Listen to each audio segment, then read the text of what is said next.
pleasure to meet you once again on yet another episode of your weekly program, Crime Watch. My name is Tendekai Dandaradzi, and I'm glad to rejoin you as we interact with you, informing you of our roles and operations in fighting crime. As the Zimbabwe Republic Police, we say no to crime, and we always remind you that crime does not pay. As law enforcers, we will leave no stone unturned in executing our constitutional mandate so that we bring lawbreakers and those bent on causing disorder and mayhem to book. Following a number of illegal demonstrations that occurred in the country since 2016 to date, which were characterized by looting, vandalism of property, road barricading, forcing shop owners to close their shops, among other criminal activities, the police are hunting for the following people who were at the forefront of these illegal acts.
If you identify or locate any of these criminals, quickly contact any nearest police station.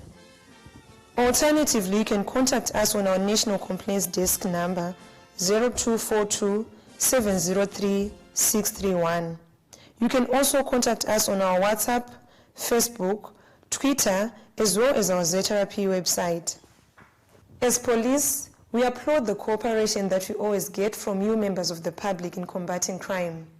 Pursuant to this cause, some people have been convicted and sentenced as follows. Charles Kavumbura, aged 34, was convicted and sentenced to death on 23 August 2019 at Harare Regional Court after he strangled his 7-year-old daughter to death on 16 October 2017 in a bid to avoid paying maintenance. Munyaradzi Ruzhidzo, aged 39, was also convicted and sentenced to 20 years imprisonment for rape at Bindura Regional Court after he lured a 16-year-old girl into his bedroom where he raped her once. Tapfumane Alifinari, aged 39, was recently convicted and sentenced to death at Harare High Court after he struck and killed Patrick Philemon with an iron bar, accusing him of witchcraft. Still on murder, Police in Bulawayo have arrested Marcos Ncube, aged 33, of Thorn Grove, after he fatally assaulted his cousin Keith Ramje with brooms and a cooking stick following an argument.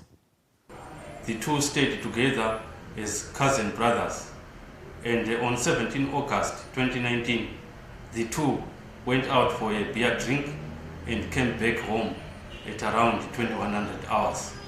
The two had an argument over $60, which had been sent by the now deceased mother, who is resident in the United States of America. The argument degenerated into a fist fight. The accused person used some brooms and cooking sticks to assault the now deceased with, and as a result, the now deceased sustained some head injuries and he became unconscious. The accused person left home, and when he came back home, he greeted the accused person, who was sitting with his head bowed. The now deceased did not respond, and the accused person realized that the now deceased had passed on. The case was referred to CID Homicide Bulawayo. He was interviewed, and finally he confessed having killed his cousin brother. The accused person led us to his backyard garden, where we recovered some broken brooms which he had been hidden amongst the rubble. The accused has since been referred to the courts. We urge you to always seek counseling to settle disputes rather than resorting to violence. In a typical show of dishonesty, Southerton police in Harare have arrested a security guard who hatched a plan with 5 other accomplices to rob his own employer. This arrest led to the recovery of goods worth over 400,000 Zimbabwean dollars. Let us hear more. We received a report from a complainant that an armed robbery had occurred in Adibeni area. The guard on duty presented information that 3 of the robbers were in uniform similar to his company. And out of those 3 who were in uniform, one of them, he knew him. They presented themselves to the effect that they had come to check how he was working. So he was at liberty to open the gate. After a moment, they manhandled him, handcuffed him. They let in 2 trucks that loaded some iron bars. We acted upon information that we got from the guard who was on duty. The property was recovered by our intelligence team. After the recovery of the property, further investigations established that the guard who was on duty worked in connivance with the criminals who came to commit the armed robbery at the company. We urge members of the public that whenever an offense has been committed, they should report to police as soon as possible.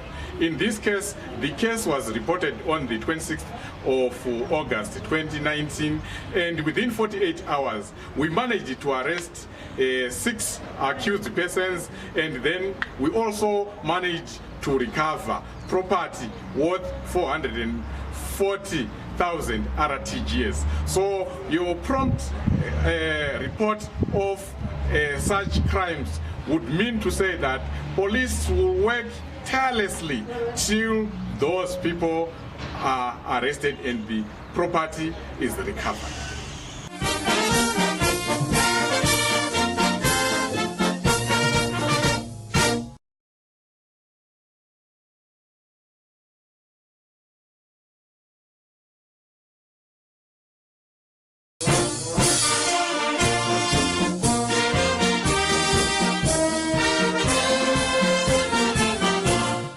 Welcome to the second segment of Crime Watch, where we meet on a rather disturbing note after a Masvingo man, Darlington Magomana, aged 28, murdered in cold blood a 2-year-old boy.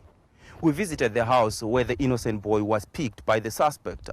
Detective Assistant Inspector Edward Chifakacha takes us through the sad story. We are at Zatapiwa Cooperative near Garakai suburbs in Masvingo, where a 2-year-old toddler was taken by the suspect Darlington Magomana, intending to go and collect his money from a nearby house. The boy was on the fireplace behind this house, you can see, with the other toddlers.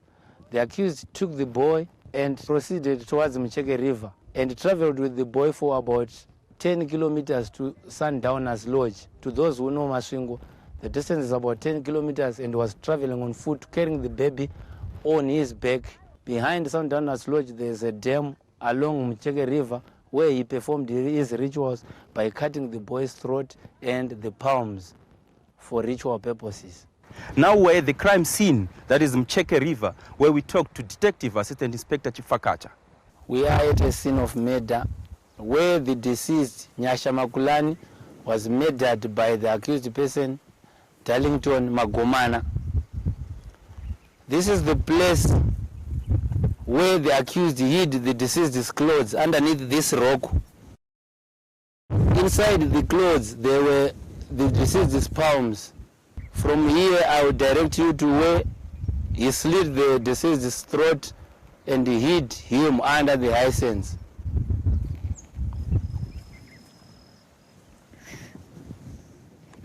This is the place where the accused placed the deceased's body.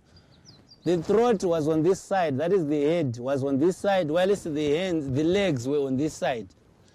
He cut the throat and blood was dropping in the river and it would flow so that there won't be any evidence left on this stone. And surely when we came here, there was not even a single drop of blood found here. After cutting the throat, the accused took the deceased up here on this rock where he further cut the palms of the deceased and placed them in the deceased's clothes. He took again the body of the now deceased back into the water just underneath this hyacinth grass. He pushed it on the far right, then he placed the body in the water and covered it with the hyacinth grass. Then he left and took the wrapped palms back onto that rock which I have shown you earlier on and hid the palms underneath the rock. I questioned the accused why he had killed this boy. It was unbelievable. This accused person of ours is an HIV and AIDS patient and is on tablets. So he's saying he saw a vision whereby he was instructed to kill the boy. After killing the boy, he would perform some rituals so that he would stop taking those HIV and AIDS drugs, which I don't think is very much to believe. I don't think it's practically possible. So as police, we are encouraging members of the public not to have these superstitious beliefs, unfounded superstitious beliefs, but we are encouraging them to seek counseling, be it from pastors, be it from community leaders, and whosoever, or even from other relatives. Tine urombo kana mune hama dzamwe muchigara nadzo padzimba dzamwe muchigara nadzo ipapo, tokumbira muchengetedze vana venyu nokuti isi vashumba vatinogara navo Darlington Magomana okuuraya mwana uyu tasimborina pfungwa dzekuti angadaro achizotora mwana watinogara naye kusvika pakundomuuraya, munhu wataitotrastawo, munhu watakagara naye nguva refu, ende chimiro chake nekunyara kwanga akaita hatina kumbofungidzira kuti angapindwa nemweya wekuzosvika pakundouraya mwana. Still in Masvingo, police have arrested two people, that is Sam Mutawa, age 28, and Nyasha Ndambakua, age 25, in connection with a spate of armed robbery cases which they committed at business centers, that is along Masvingo Bridge Road. Sadly, in one of the incidents, a woman was killed. Let us hear more from one of the arresting officers. A report was received at Masvingo Row Police Station to the effect that an armed robbery has happened at Stephen Business Center, and a rifle was used in the robbery of 3 shops. The criminals were targeting cell phones, cash and other valuable items. We received a tip-off to the effect that there were 2 suspects in Masvingo CBD who were selling cell phones at 25 RTGS each. That raised our suspicion and we swiftly reacted to the information we were supplied. Upon arrest, the 2 suspects linked us with a case of robbery which was recently reported at Masvingo Row, where they robbed those cell phones at Stephen Business Center. The suspects further revealed to us that they were responsible for 6 armed robbery cases and a murder which happened at Mudawanu Business Center. We escorted them to Mushandike and recovered an AK-47 rifle with 4 rounds. We handed over the matter to CID for further management. We are appealing to members of the public to assist us to bring to book the other 2 accomplices of the suspects who are at large, that is George Mashiri and Sam Jeka. My advice to business people operating in isolated rural areas is for them to form communication committees so that they easily inform the police each time such incidents occur. We also visited Mvuma, where the police are investigating a number of cases involving stock theft. Mvuma policing area comprises resettlement farms, and most farmers own cattle. Of late, Mvuma police has been receiving cases of stock theft in which stock thieves would drive cattle from the kraals, then slaughter them.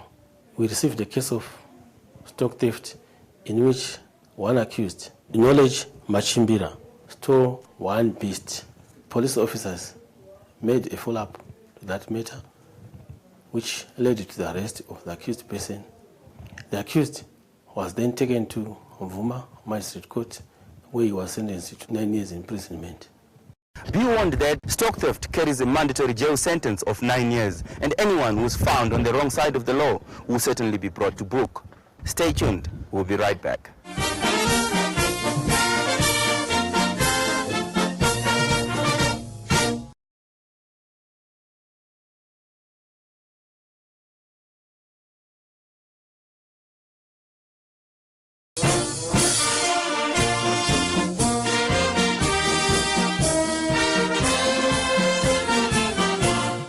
We are in the 3rd and final segment of Crime Watch, and thank you for staying with us. In a sad story, Barnabas Mawite, aged 27, of Marondera, was electrocuted while attempting to steal live power cables. Behind me is the body of a suspected Zesa cable thief who was actually electrocuted after attempting to steal overhead cables. As you can see, Zesa engineers and even police officers are now attending the scene so that they can actually come with what actually transpired. Theft of Zesa cables is actually rampant here in Mashist, which is hampering development in our country. We are urging members of the public to desist from this nefarious activity, for it has got repercussions to both their lives and even the lives of the people of Zimbabwe. Anyone who is found dealing illegally in these copper cables will be arrested, and there's a mandatory sentence to that effect. Police will not hesitate to arrest those who are found in these criminal activities. Theft of copper cables is also affecting communication networks. Vandalism equally means business disruption, not only affecting our customer experience, but for all small to medium scale business owners. The education platforms that the next generation is using in schools is also equally disrupted. Hospitals are affected in terms of communication as well. We are therefore appealing to the public at large that before they engage in any criminal activity of any sort with regards to network and infrastructure vandalism, to bear in mind that this then affects the growth of our economy at the end of the day. Since January, we have experienced 167 incidents of network vandalism. Out of those, 89 have been arrested, with 27 criminals handed down the mandatory 10-year jail sentence. We are appealing to the public at large to partner with Tel One and be involved in curbing this scourge as we build our nation and go forward as one people. Tel One has incentives in place for members of the public who might have information leading to the identification, arrest, and as well as prosecution of those who are behind the crime. You can use the WhatsApp platform and get in touch with us on 0718 700 950. The other option is the tip-off anonymous, where you can also get hold of us on 0772 161 630 and make your report anonymously, or report to any nearest police station or Tel 1 office. Cable theft is a serious crime which attracts a 10-year mandatory jail term in line with the Postal Telecommunications Act. Human error continues to be the major cause of road traffic accidents. Drivers are urged to always follow road rules and regulations to avoid loss of lives on our roads. Life is full of choices. Certainly, one of the choices is not to drive without a license. That is not allowed. That is illegal. That is immoral. You are putting your risk as a driver without a license. As friends, as peers, discourage each other from driving without a license.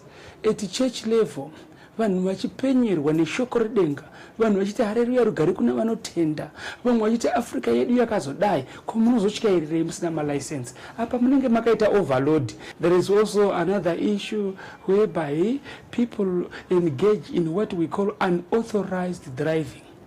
Abantu kana vetu, vana vedu vanogona kuba mota. Imini zivai kuti vana vanoba mota vakashaiwa authority to drive that vehicle imakarara. So the ignition keys of your vehicle are just like a loaded gun. You must keep them safe away from such particular behaviors by our youth and others. And the other thing is, as we know that schools are opening, and when they open, the volume of traffic of our children and members of staff going to and fro, homes to school, is very high. So we want to make sure that to be forewarned is to be forearmed. Madriver chikaireva vana zvakanaka. And vamwe munobva mavapeka kuti sematemba ari mupaketi. Vana vachiya kuti kamwe kakagara here kamwe hakana. Munoitireko zvakadero. Mukangoita ka slight sudden evasive maneuver or sudden emergency braking. Vana vedu vanenge vasiri nema safety belts, and the risk of being thrown out of the vehicle is very high. Parents, take charge of the safety of your children. School authorities, take charge of the safety of your children by ensuring that the buses themselves are fit to be driven and the drivers are fit to drive those buses. Private arrangements to transport your children to schools must also follow the same standards, because there is no sacred cow when it comes to safety. Safety first, there is no second chance. We continue to try to appeal to the inner person of everyone that road safety is a collective duty. As we move on, ZRP Sub-Aqua Unit, which specializes in retrieving bodies in cases of drowning, rescuing marooned victims, as well as recovering exhibits concealed in water bodies, recently seconded some of its members to a training course aimed at sharpening their skills. The rains are coming, and most of the people live maybe we have to cross the river to the other side of the river. So encourage people to wait for the river to subside, not to entice the drivers or to encourage them to cross flooded bridges. Parents at home, we also encounter scenes where toddlers will just fall into water containers. So when you are parents at home there, you are doing your laundry, make sure the toddlers are away from the open water containers. So in general, we are saying safety, safety. If you can't swim, please avoid water-related activities. If you decide boat cruising, wear a life jacket. Safety, safety. As we come to the end of this week's episode, we would like to highlight some of the people who are on the police wanted list. Onward Mukwanda, age 35, of house number 4, Wedza Street, Dombotombo Marondera, is wanted by Marondera Central for a case of unlawful entry into premises and theft. Dumolenko Sidue of Queen's Mine Compound, Inyati, is on the police wanted list for rape and is wanted by Inyati Police Station. Paul Kachas of Goteka Village, Chief Chiweshe, is being sought by Chombira Police for a case of attempted murder. Liberty Ngwenya, aged 30, of Njotana Village, Chief Masendu Plumtree, who is implicated in a fraud case, is wanted by Plumtree Police. It has been a wonderful time having you along. As I sign out, do remember that crime does not pay. Let us be peaceful and law-abiding citizens for the good of our nation. From me, Tendekai Dandaratsi, my co-presenter Elliot Ganyani, and the crew behind the scenes, pleasant viewing.